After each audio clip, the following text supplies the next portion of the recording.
20. The House will resume proceedings on postponed questions at a later time. For what purpose does the gentleman from Texas seek recognition? Mr. Speaker, I move that the House suspend the rules and pass Bill H.R. 3152 as amended. The clerk will report the title of the bill. H.R. 3152, a bill to impose sanctions with respect to countries, individuals, and entities that engage in any effort to acquire, possess, develop, transport, transfer, or deploy Iranian missiles and related goods and technology, including materials and equipment, and for other purposes. Pursuant to the rule, the gentleman from Texas, Mr. McCall, and the gentlewoman from Pennsylvania, Ms. Dean, each will control 20 minutes. The chair recognizes the gentleman from Texas. Thank you, Mr. Speaker. I ask unanimous consent that all members may have 5 legislative days to revise and extend their remarks and to include extraneous materials on this measure. Without objection. I also ask unanimous consent to place into the record an exchange of letters with the chairman of the Judiciary Committee. Without objection. Thank you, and I yield myself as much time as I may consume. The gentleman is recognized. Mr. Speaker, Iran poses an existential threat to the global balance of power, threatening our national security as well as those of our allies and regional stability. General Kurilla, who I met with at the Munich Security Conference, the commander of the U.S. Central Command, testified to Congress this year that Iran possessed both the largest and most diverse missile arsenal in the Middle East and the largest and most capable unmanned aerial vehicle or drone force in the region, which is why the passage of the Fight and Combat Rampant Iranian Missile Exports Act is so vital. For years, we've seen Iran and its terrorist proxies use these weapons against the United States, as well as our partners and allies throughout the Middle East. In January 2020, Iran launched a missile attack on U.S. troops in Iraq. Iranian UAVs are frequently used to attack U.S. service members and personnel in the Middle East. These UAVs are a deadly threat that have killed and wounded Americans. Iranian UAVs have also been used in destructive strikes on Saudi and Israeli-linked targets. Iran frequently provides these deadly weapons to its proxies, including Hezbollah, the Houthis, and Iraqi militia groups. And now, Iran, their lethal drones are wreaking havoc outside the Middle East. Hundreds of these drones have been deployed by Vladimir Putin against civilian infrastructure in Ukraine, becoming a key element in his unprovoked war of aggression and war crimes. For years, Iran's missile and drone proliferation to its terror proxies and to Russia has taken place in outright violation of the United Nations international embargo on Iran's missile and drone programs. We know that the Ayatollah, Vladimir Putin, and Iran's terrorist proxies don't care about violating UN resolutions, but other countries do. Next month, these international restrictions on Iran's lethal missile and drone programs will expire after 15 years. And I'm deeply concerned that the marketplace for Iran's missiles and drones will expand. Dangerous autocrats, war criminals, terrorists around the world will turn to Iran for missiles and drones, just as we saw them doing following the expiration of the UN arms embargo on Iran in 2020. That's why it's urgent that the House pass my bipartisan bill, the Fight and Combat Rampant Iranian Missile Exports, or Fight Crime Act. The bill, which I was proud to introduce with Ranking Member Meeks, imposes strict mandatory sanctions on Iran's missile and drone capability to fill the gap left by the expiration of the UN restrictions. Everyone must know that if they purchase Iran's weapon of war, they will be frozen out of the U.S. financial system, denied use of the U.S. dollar, and denied access to the United States. For years, Iran and its proxies have rained hell on the Middle East from the sky with their attack UAVs. Now Iran's dangerous arsenal is enabling Russians' war crimes and devastation of Ukraine. We cannot wait to act until the UN restrictions expire. We need to prevent these weapons sales now before these deadly missiles and drones are on the battlefield. And in fact, Iran is working with Russia inside of Russia to make these very drones. And so with that, Mr. Speaker, I urge my colleagues to support the bill, and I reserve the balance of my time. The gentleman from Texas reserves. The gentlewoman from Pennsylvania is recognized. Thank you, Mr. Speaker. For decades, the United States and our allies have harbored grave concerns regarding Iran's ballistic missile program. Leading among those concerns is the fear that they are being developed to one day deploy a nuclear warhead. But we have also experienced Iran's short and medium-range missiles that pose a direct and deadly threat to American forces in the region and the territories of numerous allies and partners. Iran currently has more than 3,000 ballistic missiles in its stockpile. In recent years, despite international pressure, these missiles have achieved a much greater range and accuracy. Iran has also supplied precision-guided missiles and drones to proxies in Lebanon and Syria. Iran's growing missile capabilities could one day allow it to threaten Europe and the United States mainland directly. Without a doubt, it is in the interest of the United States to prevent Iran from further expanding its missile capabilities. Today, global sanctions are in place which aim to limit Iran's missile program. They are found in the UN Security Council Resolution 2231. And unfortunately, they are set to expire in October of 2023. Russia and China's presence on the Security Council has made it impossible to negotiate an extension of these multilateral sanctions. Mr. Speaker, in October, when the UN regulations expire, Iran would be free in the eyes of the UN to develop nuclear weapon delivery systems, including ICBMs, that could reach the United States homeland. Let's be clear. Iran has never abided by the missile restrictions outlined in the Security Council resolution. But when the sanctions expire, it would open the door for Iran to advance its missile program by utilizing technologies more freely from around the world. Upon expiration of the sanctions, Iranian leaders will immediately gain access to items it cannot easily acquire domestically, such as gyroscopes, sensors, and numerous other sophisticated components necessary for modern ballistic missiles. And upon securing these technologies from abroad, Iran could begin to reverse engineer them and begin domestic production as it has done in the past. That is why, together with our allies, we must act. I applaud the European Union for telling Iran they plan to retain their own European Union ballistic missile sanctions set to expire in October. Today, we want to send Iran the message that the United States intends to do the same. That is why we are considering this bipartisan legislation introduced by Chairman McCall that imposes mandatory property blocking and visa sanctions on anyone involved in the supply, sale, or transfer of or support for Iran's missiles and drones. The legislation also requires the executive branch to submit a report on the Iranian missiles and drones to Congress, specifically outlining their strategy to counter this menace. Mr. Speaker, there is near global consensus that Iran should not be allowed to acquire a nuclear weapon or the missile that could help them carry one. I encourage all of my colleagues to support this important bipartisan legislation. Therefore, I encourage my colleagues to join me in supporting this measure, and I thank Mr. McCall and Ranking Member Meeks, and I reserve the balance of my time. The gentlewoman reserves. The gentleman from Texas is recognized. Thank you, Speaker. I want to thank Congresswoman Dean for her strong support for this measure and her leadership. At this time, Mr. Speaker, I have no other speakers and am prepared to close and reserve the right to close. Gentleman reserves. Gentlewoman is recognized. And Mr. Speaker, I have no further requests at this time. I'm prepared to close if the other side has no other speakers. The gentlewoman is recognized. Thank you, Mr. Speaker. I yield myself as much time as I may consume for the purpose of closing.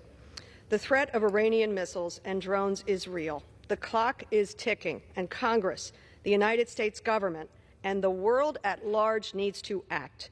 This bill is an important measure to prevent Iran from being able to acquire more sophisticated technology as a result of the expiring sanctions. I thank Chairman McCall and Ranking Member Meeks. I thank you, Chairman, for introducing the bill. I strongly urge my colleagues to support this measure, and I yield the balance of my time.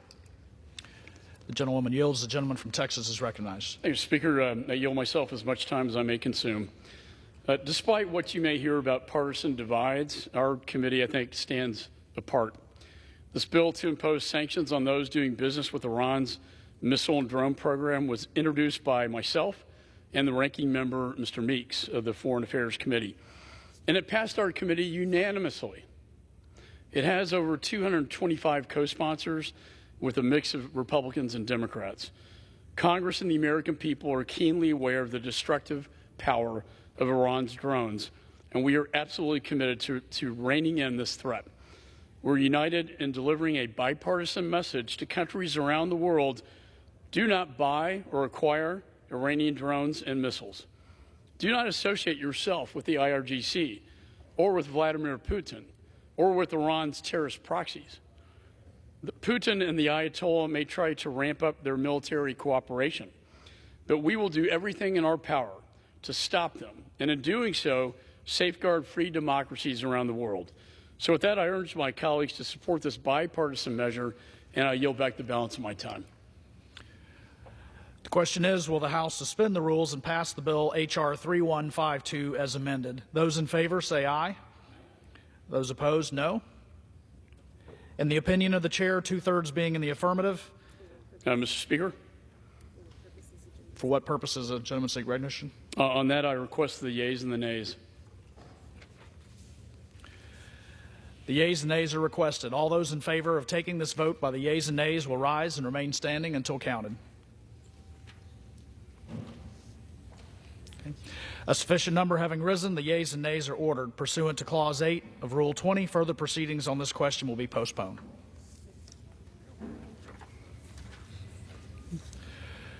For what purpose does the gentleman from Texas seek recognition? Speaker, I move that the House suspend the rules and pass H.R. 589 as amended. The clerk will report the title of the bill. Union Calendar Number 90, H.R. 589, a bill to impose sanctions on the Supreme Leader of Iran and the President of Iran and the respective offices for human rights abuses and support for terrorism. Pursuant to the rule, the gentleman from Texas, Mr. McCall, and the gentlewoman from Pennsylvania, Ms. Dean, each will control 20 minutes. The chair recognizes the gentleman from Texas. Thank you, Mr. Speaker. I ask in unanimous consent that all members may have 5 legislative days to revise and extend their remarks and to include extraneous material on this measure. Without objection. I also ask unanimous consent to place into the record correspondence between myself and the chairs of the Judiciary, Financial Services, and Ways and Means Committee. Without objection. Thank you, and I yield myself as much time as I may consume. Mr. Speaker, we all know that Iran has committed brutal human rights violations. This regime silences dissent and suppresses the truth. And those who dare to speak out face severe consequences, including death.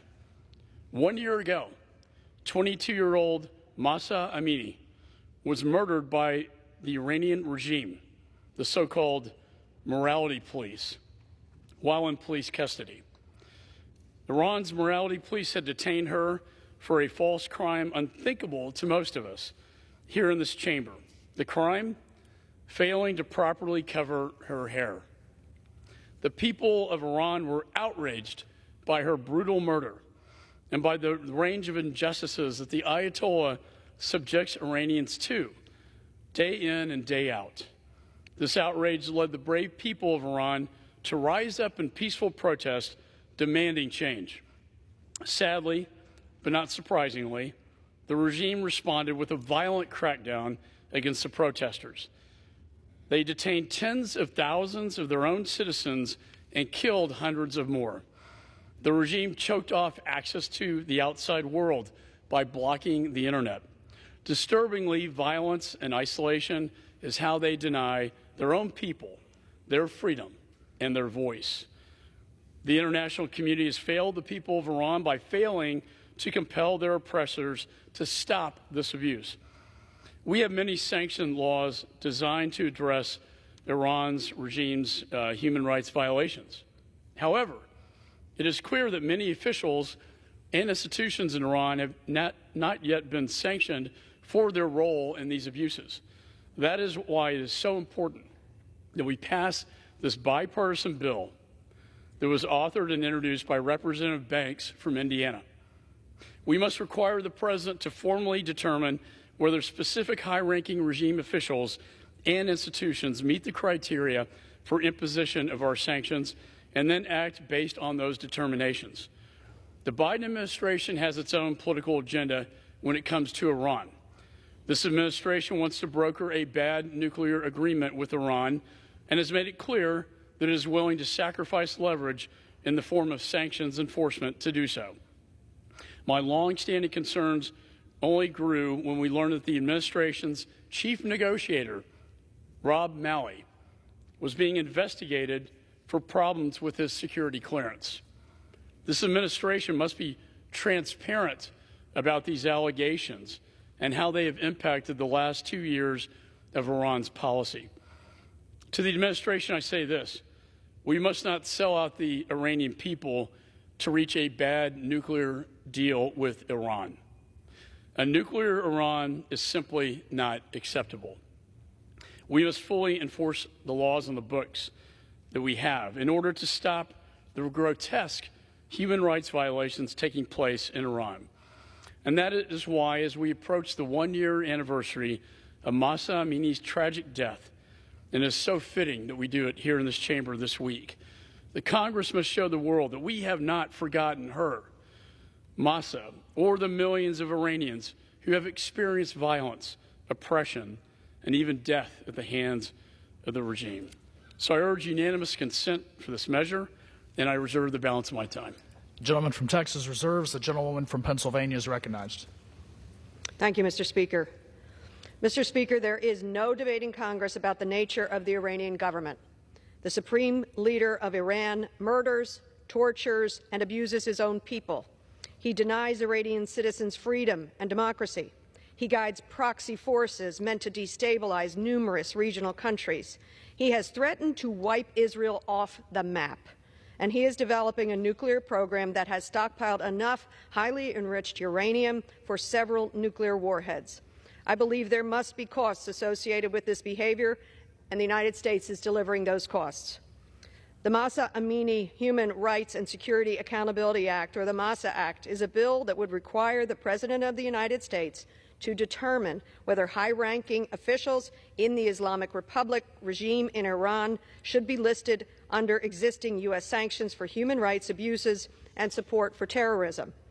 If an Iranian person or entity is found to meet these criteria, the legislation strongly encourages the executive branch to sanction that person or entity to the fullest extent of the law.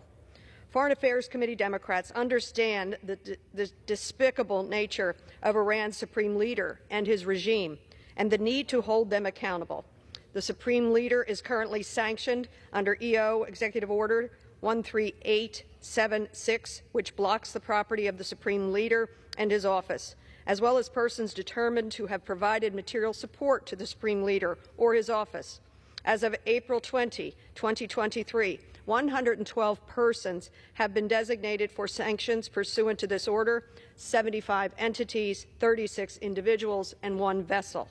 Some of these designations were made by the Trump administration, and some have been made by the Biden administration. The supreme leader is fully cut off from the American financial system and is not allowed to travel to the United States. Mr. Speaker, it is worth noting that other prominent Iranian leaders currently under strict American sanctions include President Raisi, 2 of Iranian's vice presidents, 7 cabinet ministers, including the ministers of communication, culture, defense, intelligence, interior, and petroleum. Companies and subsidiaries tied to the supreme leader in the sectors of energy, textiles, mining and chemicals, and financial services are all under strict sanctions. Let me be clear. There are more sanctions on the supreme leader and his cronies today than there were a year and a half ago.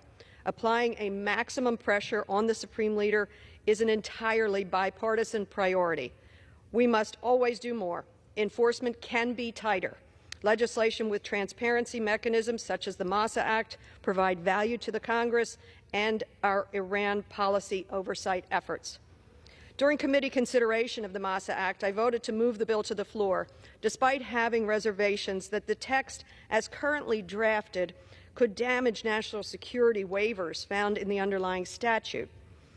Though the bill improved throughout the negotiation process with the majority, an amendment was offered, which was adopted over the committee Democrats' objections, that undermined some of the progress we achieved before markup. During a future conference process with the Senate, we want to assure this legislative text will not harm any president's ability to adjust to any potential national security event vis-a-vis Iran, including addressing the nuclear issue. We also hope to streamline the reporting requirements to make them feasible for OFAC and the Treasury Department to deliver to Congress. We look forward to continuing to work in a bipartisan manner on crafting a final bill that continues to put pressure on the Supreme Leader of Iran and those who support his nefarious efforts. In the meantime, I will vote to advance the current draft from the House in order to prepare for negotiations with the Senate. Therefore, I encourage my colleagues to join me in supporting this measure, and I reserve the balance of my time. The gentleman reserves. The gentleman from Texas is recognized. Thank you, Mr. Speaker. I yield as much time as you may consume to the gentleman from Indiana, Mr. Banks, the author of this bill. Gentleman from Indiana is recognized. I thank the chairman for yielding, and I thank him for his leadership on this issue and so many other issues related to our foreign policy and national security. Thank you, Mr. Speaker. I'm proud to speak today in support of the passage of my bill, the Mahsa Act. As the chairman said, this bill is named in honor of Mahsa Amini, a young woman in Iran who was killed by the Iranian regime nearly, almost exactly a year ago this week.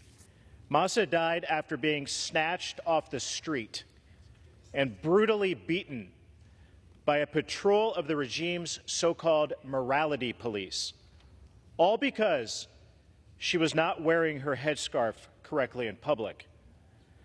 Mahsa's murder triggered months of the largest pro-democracy and anti-regime protest in Iran since the 1979 revolution. Iranians called for freedom and chanted death to the dictator. Iranian women cast off their hijabs and burnt them in protest. They shook the regime to its core and showed the world that the Iranian people despise the Iranian regime. They will no longer tolerate its human rights abuses, corruption, and squandering of their wealth on terrorism. But the Biden administration refused to take real action in support of the protesters last year and has been looking the other way ever since. This administration is too afraid to jeopardize their dream of a new nuclear deal with Iran. So it's up to Congress to act instead, and that's what we're doing here today. The Mahsa Act will hold the most malicious elements of Iran's regime accountable while avoiding collateral damage on ordinary Iranians. My bill will require the administration to actually enforce sanctions on the books and to go after Mahsa's killers and the funders of terrorism, including the supreme leader of Iran, senior regime officials, and their money laundering organizations. I want to thank all of those from both parties who made this bipartisan legislation possible and to become a reality today.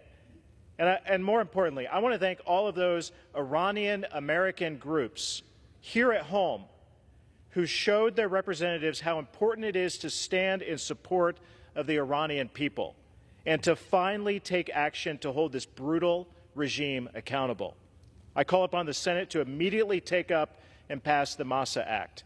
And I call upon President Biden to stop dragging his feet, listen to the Iranian people, and confront the Iranian regime once and for all. Thank you. I yield back. The gentleman yields back. The gentlewoman from Pennsylvania is recognized. Mr. Speaker, I yield 3 minutes to the gentleman from Texas, Representative Lloyd Doggett.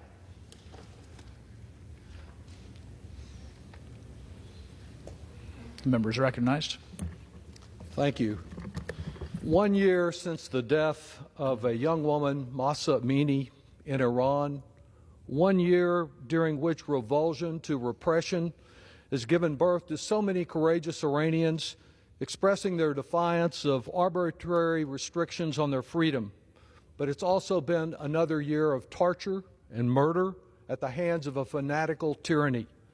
With approval of this legislation, named for Mahsa, we say to Iranians, your voices are heard, your voices are important, you are not forgotten.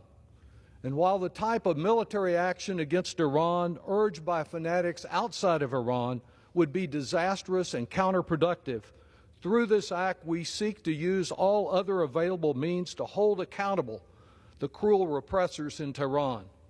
Those of us who are progressives, opposing any war against Iran, are equally opposed to the Iran war that the government is currently carrying out against its own children. We share the battle cry of peaceful Iranian protesters, woman, life, freedom. This bill has little to do with the Iran nuclear agreement, which was wisely negotiated by President Obama's administration and our European allies. The world is less safe today, not because of that agreement, but because of President Trump's abrupt unilateral cancellation of the agreement, presenting us today with an Iran that is nearer the development of a nuclear weapon than it was prior to the agreement. We need to be seeking to do everything we can to prevent Iran from acquiring a nuclear weapon short of war. But our desire for a safer world should not impair our willingness to do more to make Iran safe for its own citizens. As Amnesty International reported just this past month, Iranian authorities have been subjecting victims' families to arbitrary arrest and detention, imposing cruel restrictions on peaceful gatherings at grave sites, and even destroying victims' grave markers. And now, within the last few days, detaining Mahsa's uncle so that he cannot speak out this Saturday on the anniversary of her murder. Already this year, the Iranian government has executed 320 people, doubling the rate prior to Mahsa's death, and giving Iran the wretched distinction of the highest number of executions per capita in the entire world. Building upon current existing executive orders, this bill proposes to codify existing sanctions targeting those at the top of the Iranian regime for their human rights abuses and for this egregious action of the last year. But the attacks on President Biden really are misplaced if this is to be a true bipartisan initiative. I believe that passage of the Mahsa Act sends a message to Iranians not about this administration, but of the fact that we, the elected members of the people of the United States, may I have another 30 seconds? I offer the gentleman additional 30 seconds. That passage of this act is not about what this administration has or has not done, but that it reflects the broad determination of this body, the Congress, the representatives of the people of the United States, to speak out against a brutal theocracy. We stand with Iranians who seek a brighter future with the rule of law and freedom, and hopefully one day an end to the terrible division between our two countries. I yield back. Gentleman yields back. The gentleman from Texas is recognized. Speaker, I have no further speakers and reserve the right to close. Gentleman reserves. Mr. Speaker, I have no further requests for time at this time. I'm prepared to close if the other side has no further speakers. The gentlewoman from Pennsylvania is recognized. Mr. Speaker, I yield myself as much time as I may consume for the purpose of closing. I will vote in support of this measure, as it is crucial that we continue to pressure the supreme leader of Iran and his cronies and enablers. But I look forward to further refining the text with our Senate colleagues to make this the best bill possible. And I also note that I join Chairman McCall, Representative Doggett, in acknowledging that it has been nearly 1 year since the tragic death of 22-year-old Mahsa Amini. We will always remember her global impact, not just for the girls and women of Iran, but for girls and women all over the world. With that, I yield back the balance of my time. The gentlewoman yields. The gentleman from Texas is recognized. Thank you, Mr. Speaker. I first want to give my thanks to the ranking member, Mr. Meeks, to Congresswoman Madeline Dean, and to Congressman Lloyd Doggett. I also want to thank Representative Banks for leading this important bipartisan measure to ensure the United States upholds its moral responsibility as a beacon of freedom and human rights. This bill does not create any new sanctions programs. The tools we are discussing here today already exist. We are simply asking the administration to enforce them. We must do everything we can to stand with the people of Iran and prevent more violence and suffering. I feel for Mahsa's family, to see her being beaten, tortured, and put to death for the so-called crime of merely not wearing her hijab correctly is really unfathomable to Americans and our way of life in a free society, and it cannot stand. And I look forward to a day when the Ayatollah is out of power and the people of Iran can be free to express themselves without this kind of oppression and tyranny. I know it will happen one day, and I hope it happens in my lifetime. And with that, Mr. Speaker, I yield back the balance of my time. The question is, will the House suspend the rules and pass the bill H.R. 589 as amended? Those in favor say aye. Those opposed, no. In the opinion of the chair, 2/3 being in the affirmative. Mr. Speaker, on that I request the yeas and the nays. Okay, the yeas and nays are requested. All those in favor of taking this vote by the yeas and nays will rise and remain standing until counted. A sufficient number having risen, the yeas and nays are ordered. Pursuant to Clause 8 of Rule 20, further proceedings on this question will be postponed. For what purpose does the gentleman from Texas seek recognition? Thank you, Mr. Speaker. I move that the House suspend the rules and pass House Resolution 492. The clerk will report the title of the resolution. House Resolution 492, resolution condemning the government of Iran's state-sponsored persecution of the Baha'i minority and its continued violation of the international covenants on human rights. Pursuant to the rule, the gentleman from Texas, Mr. McCall, and the gentlewoman from Pennsylvania, Ms. Dean, will each control 20 minutes. The chair recognizes the gentleman from Texas. Thank you, Speaker. I ask unanimous consent that all members may have 5 legislative days to revise and extend their remarks and include extraneous material on this measure. Without objection. Thank you, and I yield myself as much time as I may consume.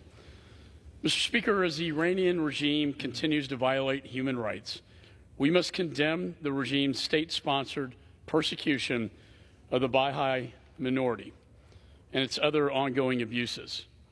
For the past year, Iran's barbaric human rights violations have faced renewed scrutiny following the regime's crackdown on peaceful protests after the murder of Mahsa Amini. Unfortunately, this sickening cruelty has become characteristic of the Iranian regime's control for over 40 years. The regime has consistently targeted the Baha'i and other religious minorities with harassment, discrimination, and violence. And for decades, the Iranian regime has terrorized the Baha'i who face arbitrary arrest, forced disappearances, property confiscation, and economic discrimination at the hands of the regime. Religious persecution in any form is repulsive, and we must condemn it in the strongest possible terms. That's why I co-sponsored this resolution, which the gentlelady from Illinois, Congresswoman Schakowsky, introduced. This measure details Iran's ongoing crimes against the Baha'i minority and calls for further action to address these serious human rights abuses. Congress will continue to stand with all the people of Iran to defend their rights, including religious freedom. I urge support for this measure and reserve the balance of my time. The gentleman from Texas reserves. The gentlewoman from Pennsylvania is recognized. Thank you, Mr. Speaker. I rise in strong support of H.Res. 492 and yield myself as much time as I may consume. While the Congress is rightly concerned about Iran's nefarious nuclear program, its missile proliferation, and its destabilizing activities around the globe, we cannot forget those who continue to struggle for religious freedom and democracy in Iran. Iran's Baha'i community has long been the target of severe religious persecution by Iranian regime. Much of its informal leadership has been arrested, and many members of the community executed. The Baha'i are not permitted to practice their religion and culture. Their marriages are not recognized. Their dead cannot be buried according to Baha'i law, and their cemeteries are desecrated. In addition, the Baha'i are denied government jobs and business licenses. They are not permitted to enroll in public universities, and Baha'i school children are frequently harassed by classmates, teachers, and administrators. No human being deserves this type of treatment, and certainly not at the hands of their government. As has been noted in this House in the past, the social teaching of the Baha'i faith, such as the equality of women and men, the principle of each individual's responsibility to investigate the truth, are impossible for theocratic leaders of Iran to comprehend. Yet these are universal values, human values, and they must be protected. Mr. Speaker, the United States and the international community cannot and will not ignore the systematic and violent attacks against the Iranian Baha'i community, and Tehran must be held accountable. By passing this resolution once again, we continue to shine a light on the persecution of the Baha'i and hopefully move us one step closer to the day that true freedom reaches Iran. Therefore, I encourage my colleagues to join in supporting this measure, and I reserve the balance of my time. The gentlewoman reserves. The gentleman from Texas is recognized. Mr. Speaker, I reserve the right to close. I have no further requests for time, and I am prepared to close. The gentlewoman is recognized. I yield myself as much time as I may consume for the purpose of closing. The House of Representatives has passed this resolution in previous Congresses. It will pass this resolution today, and if needed, we will pass this resolution again in the future. We stand in solidarity with the persecuted Baha'i minority in Iran and demand the Iranian government end its intolerable persecution of their people and religion. I urge unanimous passage of this resolution, and I yield the balance of my time. The gentleman from Texas is recognized. Thank you, Speaker. In closing, I'd like to thank Ranking Member Meeks, Congresswoman Dean, and the gentlelady from Illinois for offering this bipartisan resolution in support of human rights and religious freedom for the Baha'i community in Iran. I urge my colleagues to join me in supporting this resolution, and I yield back the balance of my time. The question is, will the House suspend the rules and agree to House Resolution 492? Those in favor say aye. Aye. Those opposed, no. In the opinion of the chair, 2/3 being in the affirmative. And Mr. Speaker, on that I request the yeas and the nays. The yeas and nays are requested. All those in favor of taking this vote by the yeas and nays will rise and remain standing until counted. A sufficient number having risen, the yeas and nays are ordered. Pursuant to Clause 8 of Rule 20, further proceedings on this question will be postponed.